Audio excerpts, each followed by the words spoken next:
Jagan IT industry తేకపోవచ్చు కానీ కంపెనీలు రాలేదు అంటే మరి తెలంగాణ ముందుకు వెళ్ళాలి కదా. ఏపీఏ తెలంగాణ కంటే జీడిపిలో టాప్ పొజిషన్లో ఉంది, ముందు వరుసలో ఉంది. బ్రదర్ అంటున్నాడు జీడిపి అని చెప్పేసి. కాకపోతే విద్యార్థులకి ఉద్యోగాలు ఇవన్నీ ఎవరు ఇస్తారు? మీరు చూసినట్టయితే చంద్రబాబు నాయుడు గారి కాలంలో అప్పట్లో 2002, 2003 ఆ టైంలో ఐటీ తీసుకొచ్చి ఆ రోజుల్లో ఒక పద్ధతి పరంగా మనం చూసుకున్నట్టయితే సైబర్ టవర్స్ దగ్గర నుంచి హుసేన్ సాగర్ దగ్గర మొత్తం డెవలప్మెంట్ చేసుకుంటూ వచ్చింది చంద్రబాబు అని చెప్పేసి అంటారు. మళ్ళీ అవన్నీ అబద్ధం అయితే ఇప్పుడు చంద్రబాబు నాయుడుకి మళ్ళీ 2014 ఎందుకు గెలిపిస్తారు? ఆయన చేస్తాడనే కదా. చంద్రబాబు నాయుడు గారు చేసింది 2003 ఆ టైంలో సెంట్రల్ గవర్నమెంట్లో ఆయన ప్రభుత్వం లేకపోయినా తెలుగుదేశం పార్టీ ఉన్నప్పుడే ఆయన చేశాడు కదా. మరి బ్రదర్ అంటున్నాడు జగన్ వస్తారని చెప్పేసి. ఏ రకంగా జగన్ వస్తారు చెప్పండి? మీరు వాలంటరీ వ్యవస్థ గురించి మాట్లాడుతున్నారు. వాలంటరీ వ్యవస్థ దేనికండి? 5,000 జీతం ఇచ్చేది ఎందుకు? 3,000 పింఛన్ ఇచ్చేకండి కదా బ్రదర్. ఎన్నాళ్ళు ఏదో శ్రీలంక అన్నారు వాలంటరీ వ్యవస్థ చెప్తున్నారు, కానీ ఇప్పుడే ఆయన 10,000 ఇస్తానంటున్నాడు. వాలంటీర్ వ్యవస్థకి ఎందుకు ముందు అలా మాట ఇప్పుడు అలాగా చెప్పడం ఎందుకు? మేమేమంటున్నాం అంటే బ్రదర్ వాలంటరీ వ్యవస్థని మేము తీయదలుచుకోలేదు అంటున్నాం కదా. ఫస్ట్ మేమంటాం చంద్రబాబు నాయుడు అన్నారంటే మేము అంటున్నాం కదా. కరోనా టైంలో వాలంటీర్లు ఇంటింటికి వచ్చి ఏం చేశారో మన అందరికీ తెలుసు. మనం బయటకు వెళ్ళక్కర్లేకుండా వాళ్ళే డబ్బులు ఇచ్చారు. బియ్యం రేషన్ వస్తుంటే ఇంటికి వచ్చి చెప్పేవాళ్ళు. 1వ తారీఖు కల్లా పొద్దున 6 ముసలమ్మలకి ముసలైళ్ళకి పెన్షన్ చేతిలో పెట్టేవారు. ఇది అవును బ్రదర్, నేను కాదనట్లేదు. ఇప్పుడు ముసలి వాళ్ళకి ఇలా పింఛన్ ఇస్తామని అంటున్నారు. మరి జనాలకి ఇంటింటికి వచ్చి రేషన్ ఇవ్వాల్సిన అవసరం ఏముంది బ్రదర్? కనీసం రేషన్ కూడా తెచ్చుకున్నంత స్తోమతలు ఉన్నారు ఇప్పుడు ఏమన్నా? అంత సోమరిపోతులు జనాలు అంటారు కాదు కదా. సోమరిపోతులు కాదు బ్రదర్, కాకపోతే వెళ్ళలేని వాళ్ళ కోసం పెట్టాడు. కానీ వెళ్ళే వాళ్ళు ఉంటారు, వెళ్ళలేని వాళ్ళు ఉంటారు. మరి ఇంటింటికి తెచ్చేస్తున్నాడంటే అది అతను చెయ్యాలనుకొని చేస్తున్నాడు. మనం అది కొన్నాళ్ళు అయిన తర్వాత కానీ మనకు తెలియదు బ్రదర్. కానీ ఇవ్వడం మంచిదే కదా, ఇంటింటికి నువ్వు వెళ్ళక్కర్లేదు కదా. కరెక్టే బ్రదర్, నేను కాదనట్లేదు. ఇప్పుడు నేను ఒక మాట చెప్తున్నా. ఇప్పుడు వాలంటీర్ వ్యవస్థ అంటే ఊరికి ఒకరు ఇద్దరు ఉంటే పర్లేదు. 50 ఇళ్ళకు 100 ఇళ్ళకు ఒకటి అంటే మరి జనాలకు 50 ఇళ్ళకు 100 ఇళ్ళకు ఒక వాలంటీర్ అంటే అది ఏమన్నా అర్థం ఉందా బ్రదర్? మీరే చెప్పండి ఒక మాట. అంటారు బ్రదర్, ఒకళ్ళు ఇద్దరు పెడితే అంత పెద్ద ఊరికి ఒకళ్ళే ఇద్దరు అంటారు. ఎక్కువ మందిని పెడితేనేమో ఎక్కువ మంది పెట్టారు. ఇప్పుడు చంద్రబాబు నాయుడు ఒప్పుకుంటున్నాడు కదా వాలంటీర్లకు జీతాలు పెంచుతాం, వాలంటీర్లు తీయమని. ఇన్నాళ్ళు ఏమో వాలంటీర్ని తిట్టారు, అలా చేశారు ఇలా చేశారు అన్యాయం చేశారు అన్నారు. ఇప్పుడేమో వాలంటీర్ని సపోర్ట్ చేసినట్టు మాట్లాడుతున్నారు. ఎందుకు ఓట్లు ఉన్నాయనా, వాలంటీర్ ఓట్లు పోతాయనా ఏంటి అంటే బ్రదర్? ఇప్పుడు ఏమంటాం అంటే మేము వాలంటీర్ వ్యవస్థ తీసేస్తామని కరెక్ట్నే కానట్లేదు. మళ్ళీ ఇప్పుడు వాళ్ళకి ప్రత్యేక శిక్షణ ఇచ్చి వాళ్ళని మళ్ళీ హైప్ చేసి వాళ్ళని కొంచెం వేరే లెవెల్లో పెట్టి వాళ్ళకి మంచి పొజిషన్ ఇచ్చి వాళ్ళకి ఏదైనా ఇంకా ట్రైనింగ్ ఇప్పిస్తామని అంటున్నాం కదా బ్రదర్. మేము కాదనట్లేదు. ఇప్పుడు ఏదైనా కానీ మీరు చూసినట్టయితే మనకి ఐటీ ఎంప్లాయ్మెంట్ పరంగా కానీ ఏ పరంగా అయినా మనకి చంద్రబాబు నాయుడు గారు కరెక్ట్ అని ఆలోచిస్తారు జనాలు. ఆయన చదివింది ఎస్వీ యూనివర్సిటీలో ఎకానమిక్ గోల్డ్ మెడలిస్ట్ అని అంటున్నారు.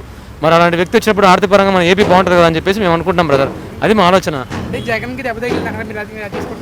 అది ఎలా తీసుకుంటామంటే బ్రదర్, ఇప్పుడు కరెక్ట్ ఎలక్షన్ల ముందే దెబ్బతింది కాబట్టి మనం ఏమంటాము, సింపతి కింద చేస్తామని అనుకుంటాం. ఒకప్పుడు చూసుకుంటే కోడి కత్తి డ్రామా అని చెప్పేసి అన్నారు. కానీ ఎలక్షన్ ముందే కరెక్ట్ జరిగింది. ఇప్పుడు ఎలక్షన్ ముందే జరిగింది. దాన్ని ఏమంటారు జనాలు? ఒకసారి జరిగితే సంభవించింది అనుకుంటారు, ఇంకోసారి జరిగితే దాన్ని సంభవించింది అనుకోరు, జరిపింది అనుకుంటారు. అది చెప్పేవాళ్ళు ఏమైనా చెప్తారు బ్రదర్.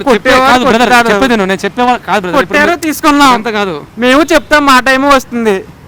సరే బ్రదర్, మీ టైం వస్తుంది కదా. అప్పుడు కూడా అలాగే 23 మంది ఎమ్మెల్యేలు లాక్కున్నారు. ఇప్పుడు ఏమైంది? 23 మంది ఎమ్మెల్యేలు వీళ్ళ నుంచి 154 ఎమ్మెల్యేలు అసెంబ్లీకి తీసుకొచ్చాం. సింగిల్ పొత్తులు పెట్టుకుని రాదు. మేము కాదనట్లేదు బ్రదర్, మీ మాటకి వస్తాము. మీరు సింహము, మీరు ఓకే, మీరు ఏమైనా జంతువులతో పోల్చుకోవడం మేము కాదనట్లేదు. జూన్ 4వ తేదీ మేము కూడా ప్రభుత్వం ఏర్పాటు చేస్తామని చెప్పేసి మేము అనుకుంటున్నాము. ఇంకా మీరు ఏమైనా చేసుకోండి. జూన్ 4వ తేదీ మళ్ళీ మేము మాట్లాడతాం. అది మేము టీడీపీ ఓటేద్దాం అనుకుంటాం ఈసారి. నేను జనసేన.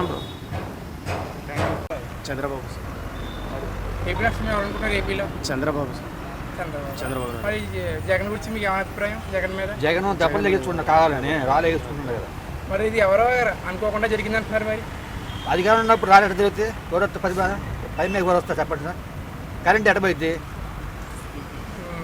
ఎడబోద్ది, కరెంటు. సరే, మీరు ఓటు ఎవరికి వేస్తారండి ఏపీలో? చంద్రబాబు నాయుడు. మరి పవన్ కళ్యాణ్ వెళ్తే పొత్తుంది కదా సార్. మీకు ఎలా అనిపించింది రెండు కలిపి రావడంతో? బాగానే ఉంది సార్. పిఠాపురం నుంచి 50,000 మెజార్టీ ఖచ్చితంగా. పవన్ కళ్యాణ్ 50,000 మెజార్టీ. మీరు ఎవరు కొట్టేస్తారన్న? చంద్రబాబు నాయుడుకేనా? Hi bro. ఆయన ఏపీ నెక్స్ట్ టైం ఎవరు అనుకుంటారు ఏపీలో? Maybe both Chandrababu and Pawan Kalyan రావచ్చు. సరే, మీకు ఎవరు ఇష్టం ఏపీలో సీఎం? పవన్ కళ్యాణ్. మరి ప్రస్తుతం పవన్ కళ్యాణ్కి ఎక్కువ సీట్లు ఇవ్వలేదు కదా ఎలక్షన్లో? ఇవ్వలేదు మరి, అందుకే మరి రెండు కలిపి ఉన్నాయి కానీ అందుకే ఇవ్వలేదు. దానివల్లే ఎంపీ ఇచ్చారు. అవును, పక్కా గెలుస్తారు. అంటే మాకు జాబ్స్ అని ఏం రాలేదు సార్. కానీ అండ్ ఫీజు రింబర్స్మెంట్ సరిగ్గా ఇవ్వలేదు. కొంచెం ఫీజు రింబర్స్మెంట్ కూడా కొన్ని లేట్ చేయడం కూడా చేశారు. నెక్స్ట్ ఏ గవర్నమెంట్ ఫామ్ అవుతుంది అనుకుంటారని?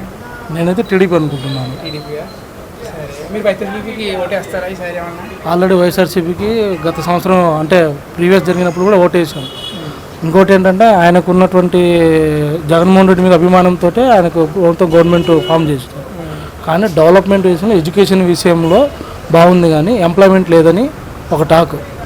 ఇంకొకటి ఏంటంటే అంత గత ప్రభుత్వాలు ప్రైవేట్ పెట్టినటువంటి ఏదైతే కంపెనీస్ ఉన్నాయో ఇప్పుడు వైజాగ్ కావచ్చు, కొన్ని విజయవాడలో కావచ్చు, కొన్ని కంపెనీస్ ఐటీ కంపెనీస్ వెళ్ళిపోయాయి.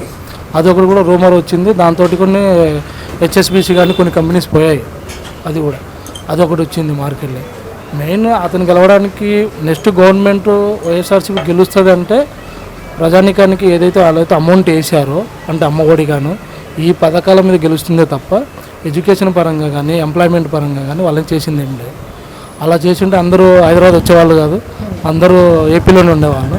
ఇప్పుడు చాలామంది కూడా ఆ కాన్సెప్ట్ మీకు సెకండ్ వచ్చేసి జగన్మోహన్ రెడ్డి తర్వాత అత్యధిక మెజార్టీకి వచ్చిందే మాదే ఆంధ్రప్రదేశ్లో గిద్దలూరు నియోజకవర్గం. జగన్మోహన్ రెడ్డి తర్వాత అంత మెజార్టీ మాదే. కానీ ఇవాళ గిద్దలూరులో కూడా వైఎస్ఆర్సీపీ రాదు, అది పక్కా. అది ఎందుకంటే రాసి పెట్టుకోమని చెప్పారు. ఎందుకని ఆయన సీట్ ఏం చేశాడంటే గత ఎవరైతే పోటీ చేశారు అన్నరాంబాబు గారని ఆయన తీసుకెళ్ళి వేరే నియోజకవర్గంకి వేసేసారు. ఇప్పుడు ఏమిటంటే నాన్ లోకల్ తెచ్చేసి గిద్దలూరులో వేశారు. ఇప్పుడు అది ఓటు బలం పోయింది. ఇప్పుడు టీడీపీకి ప్లస్ పాయింట్ అయింది. టీడీపీ ఏంటంటే టీడీపీ ఇప్పుడు గవర్నమెంట్ ఫామ్ అయినా కూడా ఏం చేయదు. కాకపోతే ఏంటంటే ఇప్పుడున్నటువంటి ప్రభుత్వం కన్నా కొద్దిగా బెటర్గా ఏమైనా కంపెనీస్ వస్తాయి, ఎంప్లాయ్మెంట్ వస్తుంది, కొద్దిగా మార్పు వస్తున్న ఉద్దేశంతో చూస్తున్నారు అంతే. ఒక 10 years వస్తే బెటరు. ఇక్కడ ఏంటంటే జనసేన టీడీపీకి కలిసి ఉంటే ఒకలాగా ఉండేది మార్కెట్. ఇక్కడ ఏమైందంటే బీజేపీ కలవడం వల్ల ఎస్సీ ఎస్టీ మైనార్టీ ఓట్లు పడడం చాలా తక్కువ. ఇది కొద్దిగా ఆలోచించాల్సిన విషయం. అదే కింద టీడీపీ జనసేన కలిసి ఉంటే కింద బంపర్ మెజార్టీ వచ్చేది. ఇప్పుడు ఏంటంటే ఓటు వేసే వాళ్ళు కొందరు ఆలోచిస్తారు.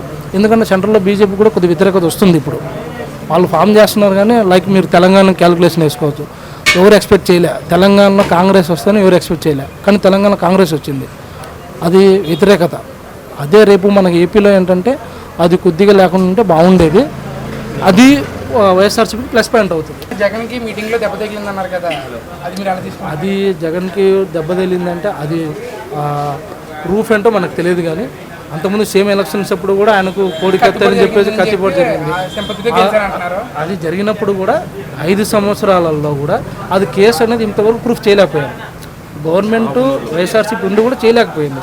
నేను ఇప్పుడు ఏమంటున్నా, రేపు ఇది జరిగిన తర్వాత కూడా ఈ సంవత్సరం మళ్ళీ వాళ్ళు వైఎస్ఆర్సీపీ వచ్చినా కూడా చేయదు. అంటే జనాల్ని ఒక సింపతి, ఓపెన్గా చెప్పాలంటే ఒక సింపతి అంతే. ఇప్పుడు చాలామంది మీరు చూస్తుంటారు ఫేస్బుక్లో కానీ యూట్యూబ్లో రూమర్స్ వస్తున్నాయి, సేమ్ 5 years కింద ఇదే జరిగింది, మళ్ళీ ఇప్పుడు ఇది ఒకటి క్రియేట్ చేసేసారనేది మైండ్లో ఉండిపోయింది జనాలు. కొందరు జనాలు ఏమంటున్నారు, విలేజ్లో ఉన్నటువంటి పీపుల్ అయితే కానీ ఓకే జరిగి ఉంటుందని నమ్ముతున్నారు. ఎందుకు అమౌంట్ అంటే వీళ్ళు వేసే అమ్మఒడి కానీ కొద్దిగా చూపిస్తుంది. కానీ ధరల పెరుగుదల మిగతా రాష్ట్రాల కంటే మన రాష్ట్రంలోనే ఎక్కువ. అది అన్ని రేట్లు పెరిగాయి. లైక్ ఎందుకంటే కొన్ని మీరు తెలిసే ఉంటుంది, గత ప్రభుత్వంలో అంటే వైఎస్ఆర్సీపీ గవర్నమెంట్ ఉన్నప్పుడు ఏదైనా మనం ల్యాండ్ కానీ హౌస్ కట్టాలంటే ఒక 6 అడుగుల స్థలం ఇచ్చేయాలి. అది రిజిస్ట్రేషన్ చేసి ఇవ్వాలి. నువ్వు ఇది ఓపెన్ ఇది చేసిస్తేనే మీకు యాక్సెప్ట్ అవుతుంది. అంటే ఇల్లు కట్టుకోవడానికి కానీ లేదంటే మీ ఇంటి పైన ఏదైనా అపార్ట్మెంట్ ఫ్లోర్స్ కట్టాలన్నా కూడా అది రూల్ ఉండేది. అది కూడా అందులో నేను కొన్ని బాధ్యుని నేను చెప్పించాను, రిజిస్ట్రేషన్ చేయించాను 40,000 పెట్టి. అది ఓపెన్ అది. Please subscribe Pragna Media. Please like, share, subscribe to Pragna Media. Pragna Media, please do like, share and subscribe. Please subscribe to Pragna Media. Please like, share and comment if you like the video. Pragna Media.